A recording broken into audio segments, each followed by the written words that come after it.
हिमालय तो केदारे, केदारे तो हिमालय, यानी हिमालय ही केदार है, केदार ही हिमालय है। नमस्कार साथियों, मेरा नाम है संदीप गुसाई।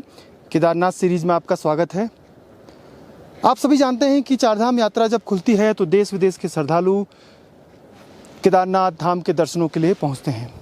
लेकिन क्या आपको मालूम है कि जब केदारनाथ धाम के कपाट बंद हो जाते हैं तो कौन ऋषि मुनि है जो यहाँ पर कठोर तपस्या करते हैं? आखिर वो कौन है जो यहाँ 12 महीने ख़ास तौर पे सर्दियों में तपस्या में लीन रहते हैं बाबा की? आपको मिलाते हैं ऐसे ही केदार के हिमयोगी से।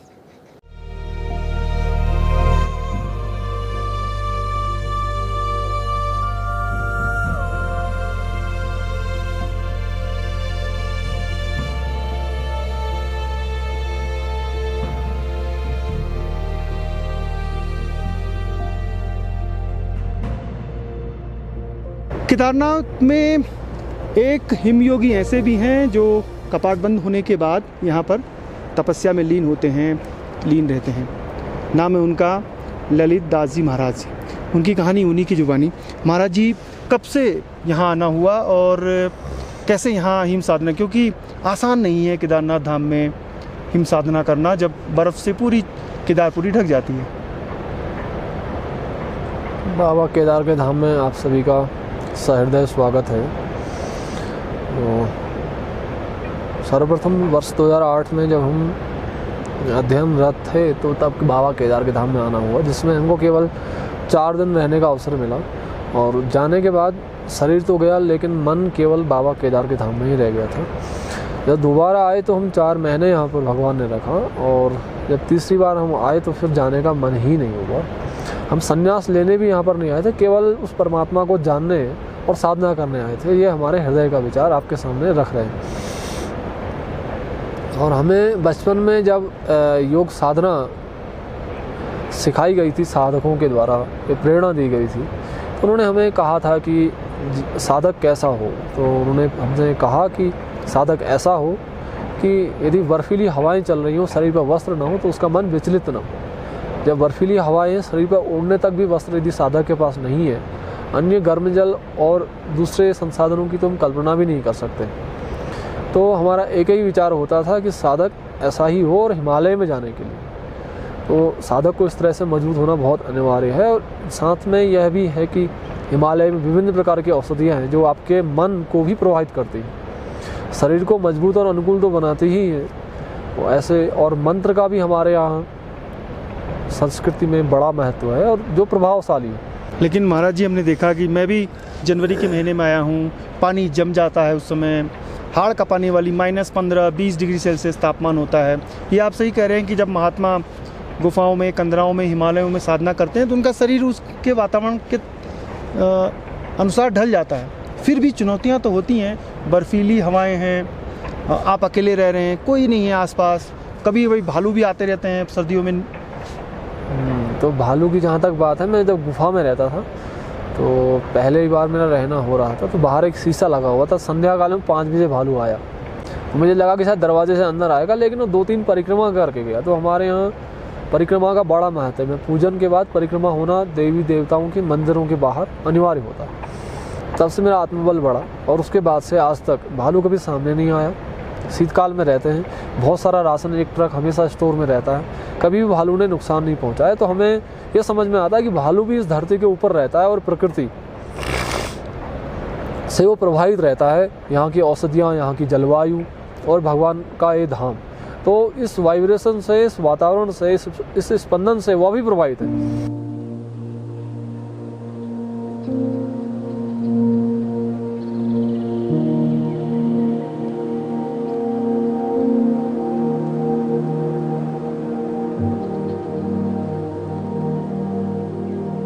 हमारा तात्पर्य यह है कि हिमालय केवल एक साधना का स्थान है, और साधना के लिए जो अनुकूल वातावरण होना चाहिए, उस अपनी चेतना को बढ़ाने के लिए हम कई बार देखते हैं कि ग्लोबल वार्मिंग से बचाने के लिए, हिमालय को शुद्ध रखने के लिए, दीर्घायु रखने के लिए, हम सबके जीवन को सुरक्षित रखने के लिए बार बार कहा जाता है कि हिमालय में कार्बन का प्रयोग न हो, ऐसा कोई भी कार्य न किया जाए जिससे हिमालय में कार्बन की मात्रा बढ़े। और ये प्लास्टिक का, पॉलीथीन का प्रयोग ना हो, जिससे यहाँ पर भूमि में तापमान बढ़ जाए, भीतर फिर विस्फोट की संभावनाएं हो। तो एक चीज़ का ध्यान रखें, और आने वाली पीढ़ी को या भविष्य के लिए भी हम एक बात हमेशा के लिए कहना चाहेंगे कि हिमालय को केवल आध्यात्म के लिए छोड़ दिया जाए। धरती में जितने भी स्थान हैं सभी का व्यक्ति हर प्रकार प्रयोग करता है। समुद्र में भी व्यक्ति आजकल हाउस बोट इत्यादि बना के, क्रूज आदि बना के वहाँ मनोरंजन के साधन सब बना दिए गए, लेकिन हिमालय में केवल आध्यात्मिक रूप से इसका विकास हो।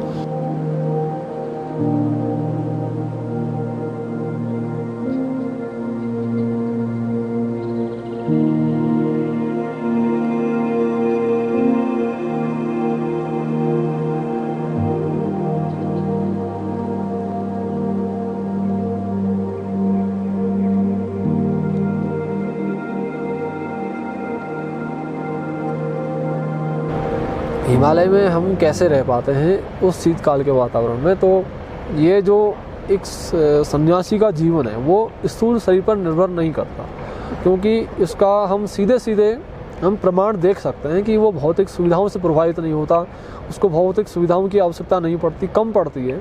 आ गई तो ठीक है, नहीं आई तो भी कोई बात नहीं है।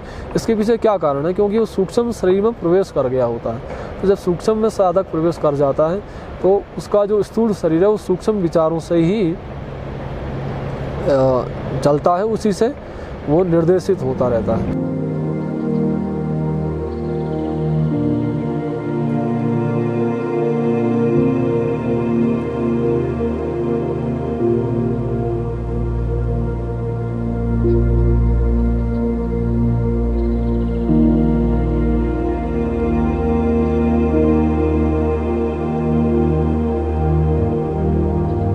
मतलब ख्याल आपका केदार भूमि में कदम रखने के बाद ही संन्यास की तरफ मन जो है? संन्यास तो हमारा कभी भी लेने का विचार नहीं, क्योंकि संन्यास में कभी दोष युक्त जीवन में देखने को मिलता। हमें तो साधना करनी थी, लेकिन ये था कि केस कटाए नहीं, बाल बढ़ गए। वस्त्र हमारे पैंट शर्ट फट गई तो लोगों ने धोती पहना दी। तीर्थों की मर्यादा के अनुसार हर कोई एक सज्जन, किसी भी संस्कारवान परिवार का व्यक्ति आता है तो धोती कुर्ता पहन लेता है। धोती तो सामान्य सी बात है, तो वो धोती वस्त्र आदि पहन लिए, केस नहीं कटाए तो अपने आप वो बढ़ने लगे। लेकिन संन्यास कोई जीवन नहीं है। हम बताएं, संन्यास एक साधक जब साधना करता है तो अपने आप संसार से वितराग हो जाता है, यानी कि संग का न्यास कर देता है। परमात्मा का संग करेगा तो दुनिया के अन्यत्र विचार सब एक तरह किनारे हो जाएंगे। संन्यास लिया नहीं जाता, संन्यास तो हो जाता है। हमारे यहाँ इसको संत महात्मा, हमारे महापुरुष एक प्रकार से प्रमाण देते हैं कि मोर के पंख रंगाए नहीं जाते, रंगे रंगाए ही आते हैं। आप कितना ही बदलना, पेंटिंग करना शुरू कर दो ना, तो मोर के पंख जैसा बना पाओगे ना उसको बदल पाओगे। तो ये सन्यासी जो है ना, ये लेते नहीं है, ये होते नहीं है। जो होने वाली बात है तो वहाँ पर निश्चित ही दोष मिलेगा। लेकिन हाँ, हर कोई व्यक्ति साधु वेश आदरणीय है, भगवान वेश है, लेकिन फिर भी ये कहना चाहेंगे कि सन्यास कोई जीवन जीने का कोई तरीका नहीं है। सन्यास तो भगवान को पाने का मार्ग है। तो ये विचार थे ललित दास महाराज जी के, और कितने उत्तम विचार हैं। क्या किस तरीके से उन्होंने अपनी यात्रा जो है वो बताई, किस तरीके से यहाँ जब सर्दियाँ होती हैं और कैसे वो रह पाते हैं। एक साधक कैसे बर्फीले हवाओं में जब सब जगह बर्फ़ हो तब रहते हैं, और जहाँ आश्रम है और ये जहाँ पर गुफ़ा है, गुफ़ा में साधना के लिए क्या क्या ज़रूरी है। जल है, प्राकृतिक आवास है, सामने हिमालय है, देवालय है, वो सब जैसे ही सुबह आंखें खुली तो सब कुछ एक साथ दिखाई दे रहा है। ललित दास जी के बारे में और भी जानते हैं कि उनके और क्या विचार हैं हिमालय के बारे में और केदार के बारे में।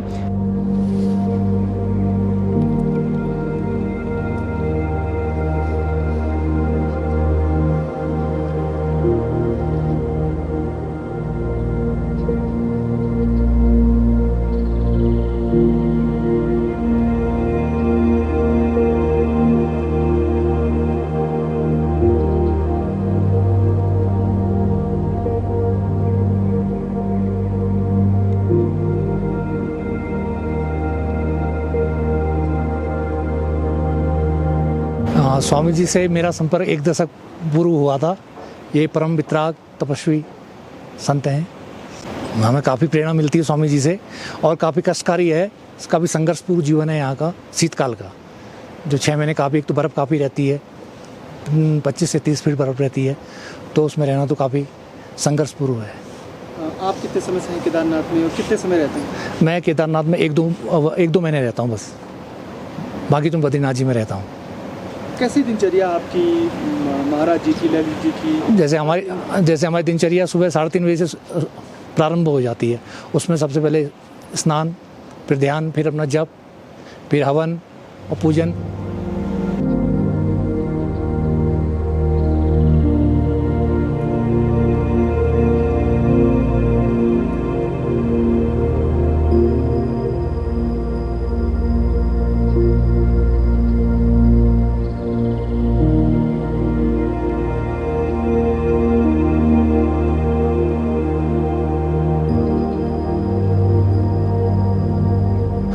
और गुफाएं अनादिकाल से विराजमान हैं। हाँ, इनका समय समय पर नवीनीकरण, आवश्यकता के अनुसार, समय के अनुसार उसको हम बदलते रहते हैं। तो पहले हमने इसको 2014 में आपदा के बाद कुछ हल्का सीमेंट लगा के बनाया। बाद में अन्यत्र विभागों के द्वारा केदारनाथ में ध्यान गुफाओं के निर्माण की जब बात आई, हमने निवेदन किया कि गुफाओं पर पहले से संत महात्मा ही शोभा देते हैं, क्योंकि यहाँ पर प्राकृतिक सुगमता नहीं है। तो भोले बाबा की कृपा से, सभी के सहयोग से गुफा रामानंद आश्रम में रहने वाले संतों को दी गई, जिसका भगवान की कृपा से बड़ा अच्छा प्रयोग होता है। सभी संत महात्मा शीतकाल में भी यहाँ पर आते रहते हैं। और यहाँ से बाबा भैरवनाथ एकदम सामने, बिल्कुल ठीक सामने द्वार से निकलते ही भगवान श्री भैरवनाथ जी का दर्शन होता है। अब द्वार पर खड़े होते ही आप अपने सर को 60 डिग्री पे घुमाते हैं तो भगवान केदारनाथ जी दिखाई देते हैं। और अब 2 कदम आगे सीधे चले जाते हैं तो माँ मंदाकिनी का दर्शन होता है और भगवान सूर्य की रोशनी तो सीधे भीतर ही प्रवेश होती है।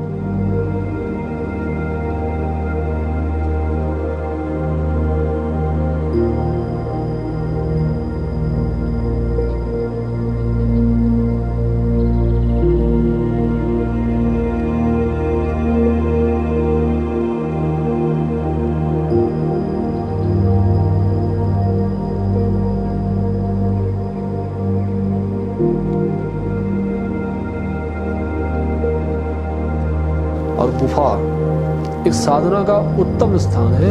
हाँ, गुफा में रहने के लिए हमें शारीरिक रूप से भी अपनी इंद्रियों पर जब हम नियंत्रण रखते हैं, और सीधी सी बात है कि जब साधक, महर्षि पतंजलि ने अष्टांग योग का वर्णन किया, जिसमें यम नियम का पालन जो साधक करता हो उसका शरीर साधना के अनुकूल अपने आप ही हो जाता है। उसको अन्य किसी संसाधनों की आवश्यकता नहीं पड़ती, उसको किसी बात की चिंता नहीं होती। भगवान श्री कृष्ण स्वयं ही कहते हैं कि साधक के, भक्त के योगक्षेम का वहन तो मैं स्वयं ही करता हूँ। तो साधक को चिंता करने की आवश्यकता नहीं, और जो चिंता करता है वो साधना के मार्ग में अग्रसर हो नहीं पाएगा। अग्रसर तभी हो पाएगा जब वो चिंता को छोड़ देगा, जब वो भगवान का चिंतन करेगा। ये प्रवचन नहीं है, एक सिद्धांत है। योग है चित्तवृत्ति निरोधा। हिमालय का नाम लेते ही योग शब्द की जागृति साधक के भीतर अपने आप हो जाती है, चाहे उसको कुछ बताए या ना बताए, क्योंकि यहाँ की हवा में इतनी शीतलता विराजमान है कि यदि व्यक्ति तेज श्वास लेगा तो उसकी नाक में समस्या पैदा हो जाएगी। तो अपने आप उसकी श्वास पर नियंत्रण हो जाता है, जिसको राजा परीक्षित के बाद जब 7 दिन का केवल समय था, महर्षि सुखदेव ने संक्षिप्त आयाम में बताया था कि जित आसना, जित श्वासा, जित मना, जितेंद्रिय। अर्थात साधक पहले अपने शरीर पर नियंत्रण प्राप्त करे, उसके बाद अपनी श्वास को नियंत्रित करे। जब साधक शरीर पर नियंत्रण प्राप्त कर लेता है तो उसकी श्वास नियंत्रित अपने आप होने लगती है, और जब श्वास नियंत्रित होने लगती है तो श्वास पर प्राण रमण करता है। जब श्वास रुकती है तो व्यक्ति निश्चेष्ट हो जाता है, अर्थात तो मृत कहलाता है। तो श्वास भी नियंत्रित जब साधक की हो जाती है तो मन अपने आप नियंत्रित हो जाता है। जिस साधक का मन रुक गया हो, इसलिए कहते हैं कि जिसने मन पर विजय प्राप्त की उसने विश्व पर विजय प्राप्त कर ली। साधक को यहाँ पर आके अपने मन को नियंत्रित करना चाहिए और किसी भी भौतिक चीज़ों का विचार न करते हुए केवल भगवान का स्मरण करें। और मैं बड़ी प्रसन्नता है कि वर्तमान समय की नई पीढ़ियां आध्यात्मिक और काफ़ी अग्रसर हैं। मंदिरों पर कम से कम आते तो हैं, लेकिन हाँ, हम ये चाहेंगे कि नियम और मर्यादा के सहित आएँ, तो जिससे उनके जीवन में जो अशांति व्याप्त है वो शांति की ओर अग्रसर अपने आप हो जाएंगे। उनको किसी चिकित्सक के पास जाने की आवश्यकता नहीं है, उनको किसी औषधि का सेवन करने की आवश्यकता नहीं। आध्यात्म के नियमावली का पालन, एक चिकित्सक भी औषधि सेवन करने के नियम बताता है।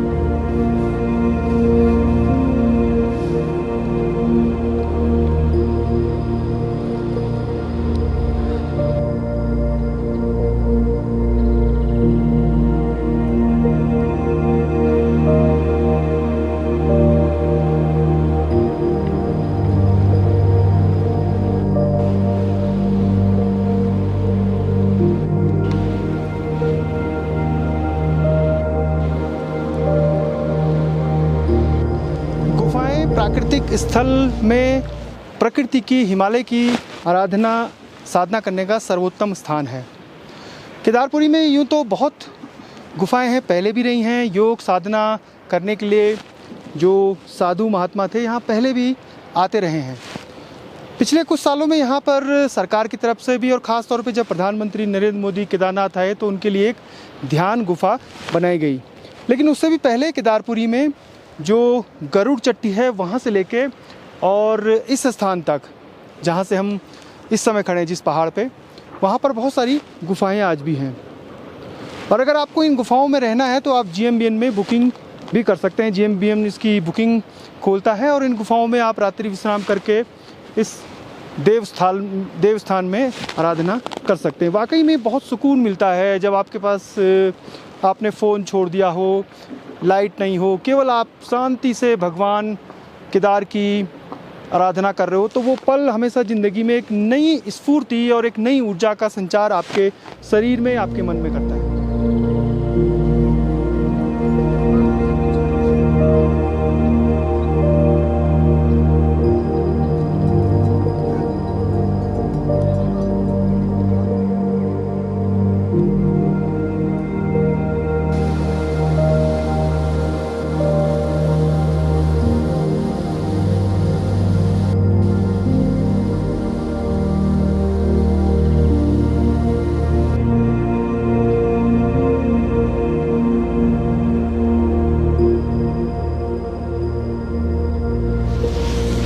हिमालय में कई साधु महात्मा तपस्या में लीन रहते हैं। हम जानते नहीं उन्हें वो किन इलाकों में, किन गुफाओं में तपस्या में लीन रहते हैं। ललित दास जी महाराज उन्हीं साधुओं में से एक हैं जो केदारनाथ धाम में न सिर्फ तपस्या कर रहे हैं, बल्कि जब कपाट खुलते हैं, जब श्रद्धालु आते हैं तो उनके आश्रम में लोग प्रसाद भंडारा ग्रहण करते हैं और रात्रि विश्राम भी करते हैं। एक तरीके से कहें तो केदारनाथ धाम में जितने भी साधु महात्मा देश के अलग अलग हिस्सों से आते हैं, उनके ठौर ठिकाना रामानंद आश्रम है। वैसे तो केदारपुरी में प्रशासन ने बहुत कुछ बसा दिया है, बहुत सारे भवन बना दिए हैं, लेकिन साधु महात्माओं का एकमात्र ठिकाना रामानंद आश्रम है। सर्दियों में भी रसद बहुत ज़्यादा रहती है और जब यात्रा के कपाट खुलते हैं तो अलग अलग हिस्सों से जो ललित दास महाराज जी के शिष्य हैं वो यहाँ पर भोजन सामग्री भेजते रहते हैं।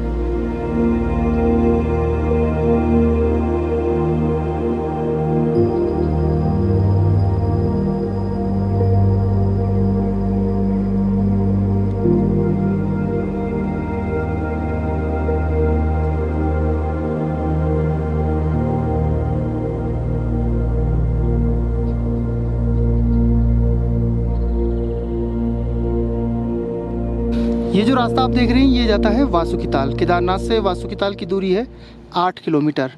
ब्रह्म कमल सावन में वासुकीताल से ही लाया जाता है जो भोलेनाथ को चढ़ता है।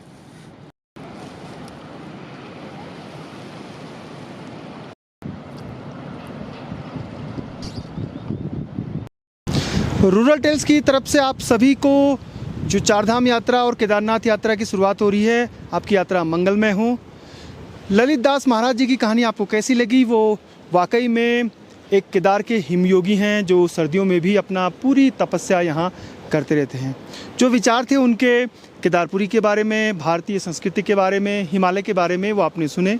जब भी आप केदारनाथ धाम की यात्रा करने आएँ तो एक बार रामानंद आश्रम में ललित दास जी महाराज जी से ज़रूर मिलिए। वाकई में आपको उनसे बहुत ज़्यादा एनर्जी मिलेगी।